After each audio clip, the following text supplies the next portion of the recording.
Hello, and welcome to Back to the Science. I'm Dr. Susan Oliver, and I'm a scientist, and this is Cindy Oliver, and she's a dog.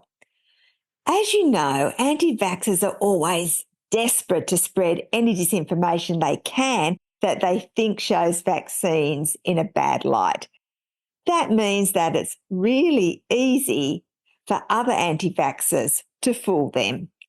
In this video, Cindy and I are going to go back to the science and show you a recent example of how anti-vaxxers were fooled by a chart that appeared to show something that it didn't. Here's a chart here being shared by Dr. Claire Craig, who is well known for her anti-vax views. It looks awfully suspicious, doesn't it?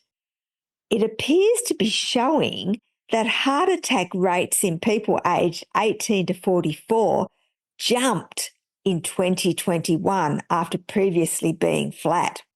And we all know what happened in 2021, don't we? So the chart that Dr. Craig was showing comes from the Daily Mail, but there are also other versions of the chart. For instance, this one from Yahoo Life provides the same information but in prettier colours. And Barbara, the anti-vaxxer, sharing the chart is a little less subtle than Dr. Craig in her commentary on the chart. But Cindy and I aren't the type of dogs or people that just accept things at face value. So we decided to go to the source mentioned on both charts to see what we could find out.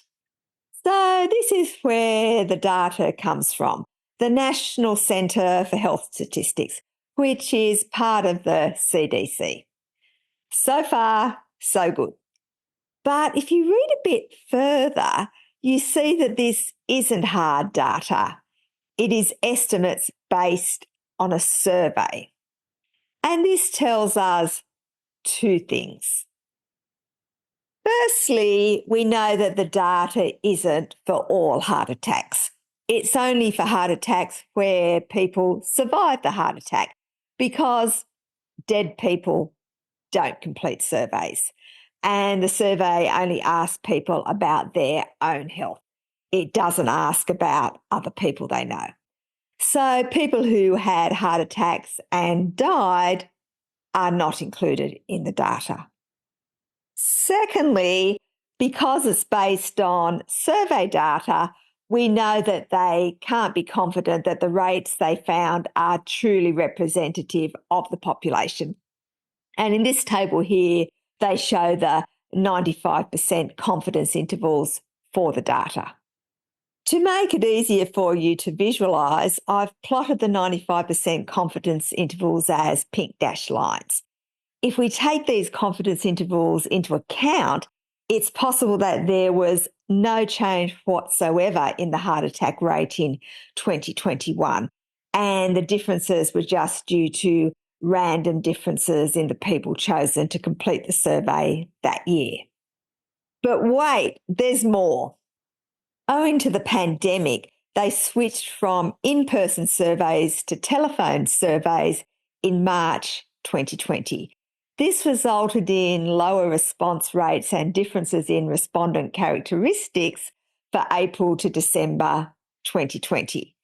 And this means any differences observed between the heart attack rate estimates for 2020 and other time periods could be impacted by these changes. So the increase in 2021 is not only not statistically significant, it may not even be real. But wait, there's still more, and this one's the kicker. The question asked in the survey was if they had ever been told by a doctor or other health professional that they had a heart attack or myocardial infarction, which is the medical term. So the figures for 2021 aren't people who had heart attacks in 2021. They are people who had had heart attacks any time before they completed the survey, which means if the increase in 2021 is actually real, it is being driven by people who had heart attacks in 2020 as well as in 2021. So the chart is based on survey data, not hard numbers. It only includes people who survived the heart attacks.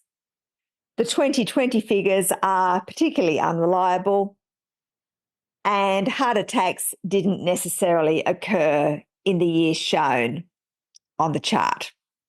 Or in other words, anti-vaxxers are talking bollocks again.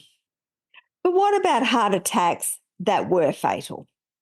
We do have hard data for these, and it clearly shows that they started increasing in 2020. And before anyone gets excited about the myocardial infarction mortality rate increasing slightly more in 2021, when you know what happened, the COVID mortality rate increased substantially in 2021. A lot of people seem to forget that more people were affected by COVID in 2021 than in 2020. And anti-vaxxers can, of course, use this to their advantage. So anti-vaxxers may be fooling themselves, but you don't have to let them fool you. If you'd like to look further into the data I've presented, I've provided links in the video's description. And please remember, this video is about the science, but you shouldn't take it as medical advice. For that, you should speak to your medical practitioner.